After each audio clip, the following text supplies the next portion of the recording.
Lackman test. Anterior draw test is negative. Nice and stable knee after primary ACL repair.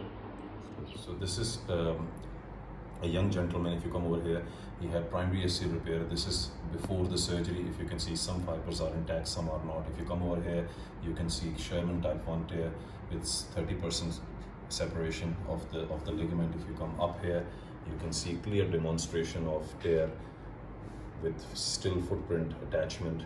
Now we will show you the second images and video 5 months post ACL repair using single ankle. 25. So this is a 25-year-old young man who I did 4 or 5 months ago primary ACL repair. Now this is post MRI images.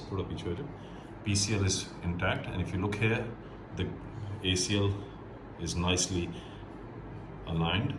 No evidence of any further rupture. If you come over here, that's the ankle which I used.